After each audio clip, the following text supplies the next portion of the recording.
If you like, be a PhD holder in neurosurgery. If you like, be a PhD holder in abstract physics. If you like, be a PhD holder in hydrodynamics. If you like, be a PhD holder in aeronautic science. If you are not following Jesus, it means you are walking in darkness. First, he said, so long as I'm in the world, I am. There are no two lights in this world. So long as I am in the world, I am the light of the world. Everything apart from Jesus is darkness. I'm telling you because there are many believers that pride themselves so much in what they have studied.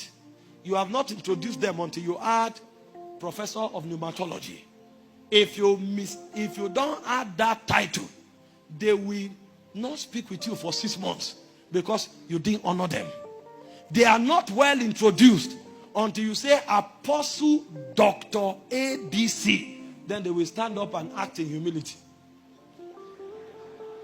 But call their names without adding those appellations. Apostle and doctor. If you like, call the apostle and don't add the doctor. The guy will look for one way to get to you and tell you, why now? You mean you all this while that we've been together, you don't know me? Come on, why do you do that? I don't like that. He will lose his peace. Even in a service. Somebody comes for service because you didn't introduce him. He will not, if you like, let an angel jump on the altar in that service. He will not interact with that angel. His discernment will shut down because you didn't introduce him. How come? Is it that I'm now too small? You mean you didn't see me? Are you trying to say that thing you must apologize? If you don't apologize for it, and the next time he comes for the meeting, you better write his name on paper and keep it bold. Because if you forget it, he will now say this thing is deliberate. Now I know. All of those rat race, no matter how we do them, Jesus is saying, if you don't know me and follow me, he said you are in darkness. Because I am the light of the world. It didn't say I am a light in the world. If he said I am a light in the world, it would have implied there are many other lights. Physics would have been a light. This electric bulb would have been a light. Anything that you put your pride on would have been a light. But he said, I am the light. It's a definite article. There is no other light in this world apart from me. So there are many people today who don't have an experiential relationship with Jesus. They believe so much in their profession. They believe so much in their connection. I came to announce to you that you are in darkness. And you don't know what darkness can do. It's in the day of trouble that you will see your vulnerability. Because when darkness comes for you, oh man, darkness can leak up everything you stand for in one day. Everything you built all your life, one day, darkness can leak it up. People think darkness is blackout. Darkness is not blackout. The same way light is not illumination like this. This can be going on and the place can be in darkness. Because darkness is not blackout. There are 5 layers of darkness in this world. And different people are walking in those different layers. I will outline them to you so that you will see and know the layer where you are walking in. And then you will know the nature of light you need to embrace. What I'm teaching you tonight is something you will carry. Go and sit down, write those scriptures out and meditate on it. Because if you don't know it, after 40 years, you will weep. Because it is at the end of your life that you take stock. And at that time, you will discover that you have been robbed all your life. And the unfortunate thing is that life is not lived twice. That's why you can't afford to make mistakes. If this life is something you can live twice, you can say, when I try again, and we cover up. There's nothing like try again. It is appointed unto man to die once. Afterwards is judgment. I am the light of the world. If you don't follow me, you will walk in darkness. How many people are walking in darkness today? Helplessly walking in darkness. Some are not even aware. Because the only light they know is blackout. You know, Even God dwells in blackout, in thick darkness. Can I show you some scriptures so that you understand that darkness is not blackout? Let me show you some scripture.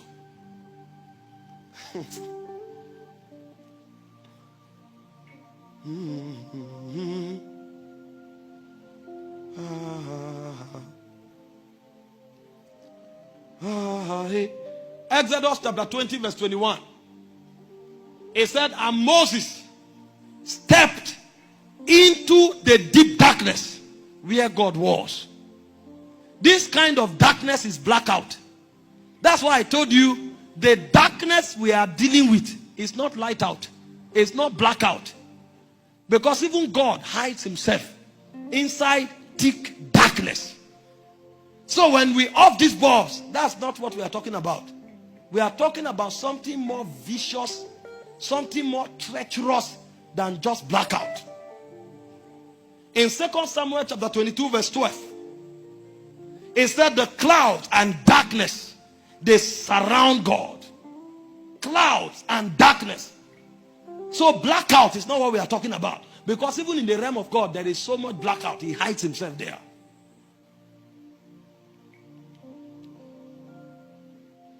Psalm 97 verse 2. The same scripture reiterated verbatim. If darkness is not blackout, what then is darkness? There are 5 layers of darkness. The first layer of darkness is what we call absence of direction. It is ignorance. That's the darkness that dwells within. Hope you know. There are people today that you talk to about Jesus, they say you are a religious bigot. They are so ignorant and so blinded that they think all there is about life is their brain. Their brain that is not bigger than their fist. They think that is all their life is about. So when you talk, they sit down and analyze with logic. And they call A, call B, call C. And it makes sense to them and they clap hand and they say get out. In fact, when you try to emphasize it, they say this is a fanatic. They now start pitying you. The problem with this kind of people is that the moment they leave this body, they will enter the realm of knowledge. They won't need anybody to teach them. That's when they will just remember. You know, it would have been better people don't have remembrance in eternity. One of the greatest pains you will feel in eternity if you don't know Jesus is the fact that you can remember. You will not remember all the time they spoke to you about Jesus and you say no. You will wish you would have gone back. Like the wise, like the rich fool. When he saw Abraham in Abraham's bosom, he cried for a drop of water. He said there's a gulf between us. It can't happen. He now started begging. I know my brothers were wise like me, but their wisdom is foolishness. Please send somebody there. And Abraham told him the worst answer of his life and death. Abraham said, there are Moses and the prophet on earth. The guy became afraid immediately. I saw Moses and the prophet. I didn't believe them. My brother won't believe. Send somebody from the dead. Nobody is coming from the dead. The message of the dead is for the dead.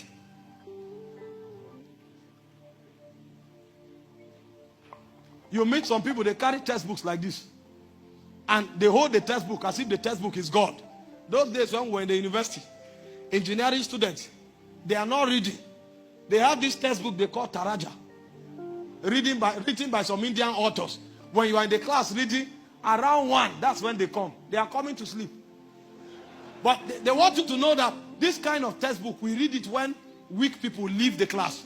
You don't read it among dull people like those of you studying other courses. So some of them, when they are coming, they hold the Taraja like this with 2 hands.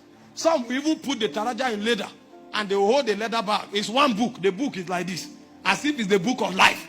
And sometimes when they are reading it, they will frown.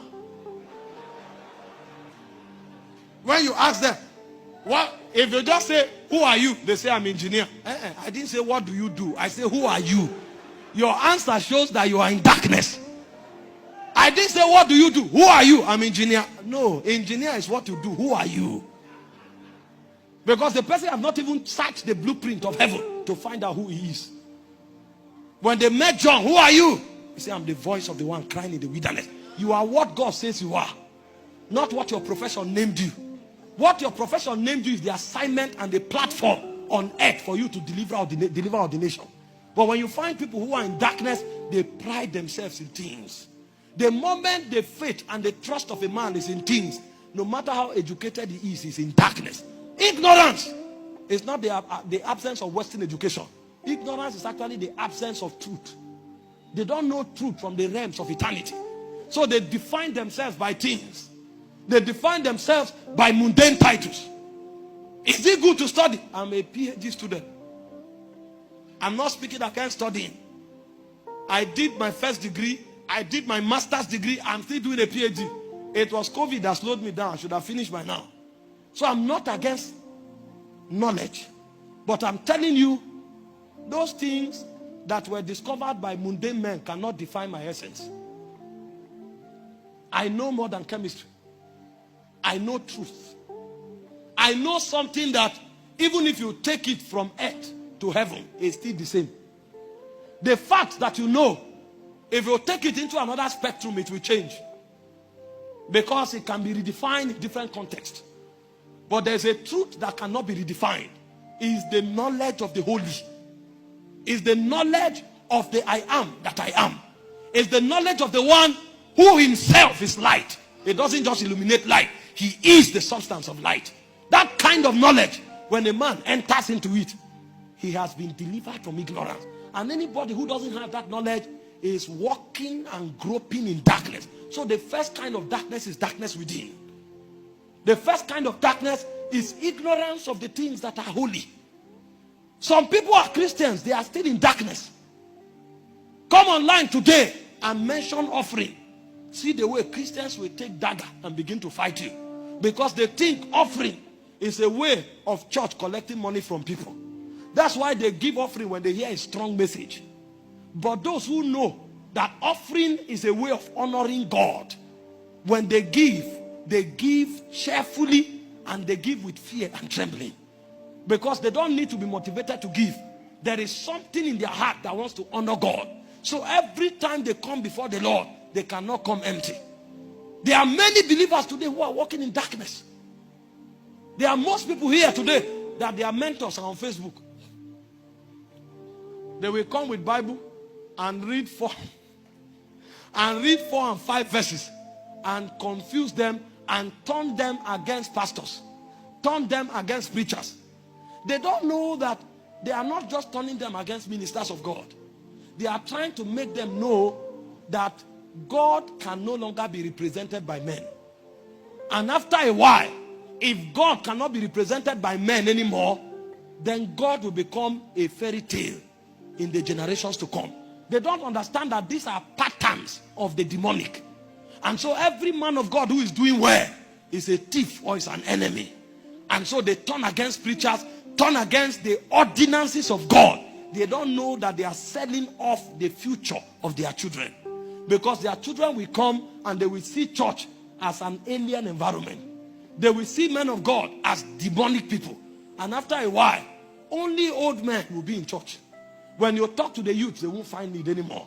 Because they were mentored into believing that nothing is right in the kingdom. It's a kind of darkness that is dangerous. Men walking in ignorance and they are not even aware.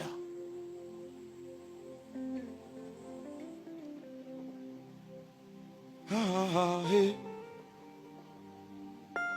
Yeah.